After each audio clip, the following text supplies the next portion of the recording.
Είναι μεγάλη χαρά καταρχήν να καλωσορίζουμε ένα φίλο όπως είναι ο Νίκος Αγγελόπουλος και μετά το διοικητικό παράγοντα ενός πολύ ιστορικού σωματείου όπως είναι ο Καβάλας.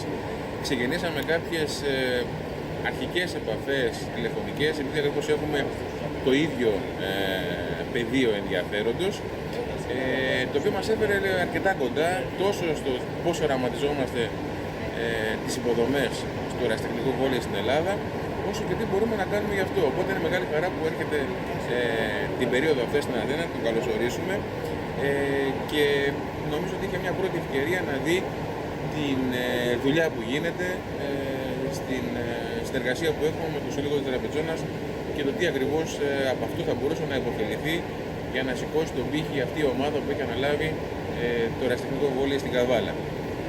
Είναι πάρα πολύ σημαντικό να υπάρχουν άνθρωποι σαν τον Νίκο και την ομάδα, την υπόλοιπη, γιατί ακριβώς αυτό λείπει σήμερα από το ερασιτεχνικό βόλεϊ. Δεν μπορούμε να σηκώσουμε το ερασιτεχνικό βόλεϊ αν δεν δουλέψουμε στις υποδομές. Και ήταν κάτι που έχει ξεχάσει εδώ και πάρα πολλά χρόνια να κάνουν, προφανώς όχι όλοι οι σύλλογοι, αλλά η συντριπτική πλειοψηφία των συλλόγων για πολλούς και διάφορους λόγους που δεν είναι τώρα σίγουρα τις ώρες να μιλήσουμε.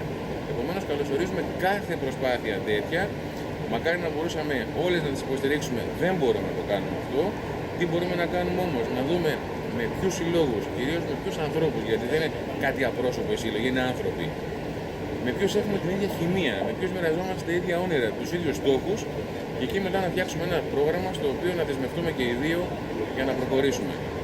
Το αν διαθέτουμε τεχνογνωσία ή όχι θα το δείξουμε στην πορεία ή τι μπορούμε να κάνουμε. Το σημαντικό να έχουμε διάθεση και να είμαστε δεσμευμένοι να δουλέψουμε συστηματικά με νέα παιδιά. Είναι πάρα πολύ σημαντικό το εγχείρημα της Ακαδημίας για μας να εξαπλωθεί εκτός Αθηνών. Έχουμε ήδη κάποιες επαφές και θα έχουμε, όπως έχουμε πει, τη δυνατότητα να ανακοινώσουμε κάποια πράγματα στο μέλλον. Είναι πάρα πολύ σημαντικό να ξέρουμε ότι μοιραζόμαστε τα ίδια πράγματα. Μετά η απόσταση είναι κάτι μηδενικό. Η ομάδα βόλεϊ του ΑΟΚ Καβάλας έχει και αντρικό και γυναικείο τμήμα. Περισσότερο δραστηριοποιούμαστε εδώ και πολλά χρόνια στα τμήματα υποδομής, με πιο καλή ομάδα, έτσι, την ναυαρχίδα του συλλόγου, την ομάδα των Θωρασίδων, που θα συμμετάσχει και φέτος όπως και πέρσι στα τελικά του Πανελληνίου Πρωταθλήματος στη Βόρεια Ελλάδα. Η γυναικεία μας ομάδα συμμετέχει στο πρωτάθλημα της Β' Εθνικής και αυτή τη στιγμή παίζει στα play-offs της κατηγορίας.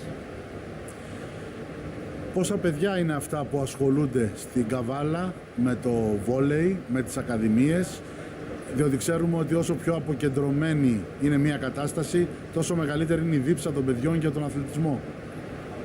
Στην Καβάλα υπάρχει παράδοση στο βόλεϊ και κυρίως στο γυναικείο βόλεϊ, με ιστορικές επιτυχίες. Έχουμε παίξει στην Α1, στην Α2 και μάλιστα σχετικά πρόσφατα πριν μια δεκαετία. Και αυτό προσπαθούμε να ξυπνήσουμε αυτές τις μήνες. Αυτή τη στιγμή ο σύλλογος μας έχει 100-120 παιδάκια, όλα στο γυναικείο βόλεϊ, και ο μεγαλύτερος αριθμός από αυτά είναι στις ακαδημίες μας. Κατανοώ ότι έχετε κάνει κάποια επαφή, κάποια συζήτηση πρώτη με τη Star Volley Academy, με τον κύριο Τζόρτζι. Θέλει το σωματείο να δει και αυτή την προοπτική μιας πιο ολοκληρωμένης παρουσίας μέσα στον χώρο των ακαδημιών. Έχουμε ειλικρινά πολύ καλή συνεργασία με τον κύριο Τζόρτζι και με την Star Academy Volley, η οποία έγινε ουσιαστικά διαδικτυακά, γιατί έχουμε κοινούς στόχους. Αναπτύξαμε μια επαφή, την οποία φροντίζουμε να την μεγαλώσουμε και πραγματικά βρισκόμαστε σε ένα πολύ καλό δρόμο με σκοπό την πιο στενή συνεργασία, να κερδίσουμε την τεχνογνωσία και την βοήθεια από την εμπειρία του και στη δικιά μας ομάδα. Είχατε μια πρώτη επαφή με της Τραπετσόνας, με τη δουλειά που γίνεται εκεί. Θέλω μια πρώτη κουβέντα γι' αυτό. Ναι, κατέβηκα με πολύ ενδιαφέρον την Καβάλα για να δω τη δουλειά αυτή. Ειλικρινά μου άρεσε και η οργάνωση, αλλά και μην ξεχνάμε και τον τρόπο με τον οποίο παίζει κάθε ομάδα. Νομίζω ότι είμαστε στους ίδιους δρόμους σκέψης και αυτό προσπαθούμε να κάνουμε και εμείς στην ομάδα μας. Ο στόχος που μπορεί να έχει ένα σωματείο σε μια τόσο δύσκολη οικονομική κατάσταση που βρίσκεται πια η χώρα, ποιος είναι? Ο στόχος καταρχάς σε ένα αθλητικό σωματείο είναι να χαίρονται τον αθλητισμό τα παιδιά που συμμετέχουν.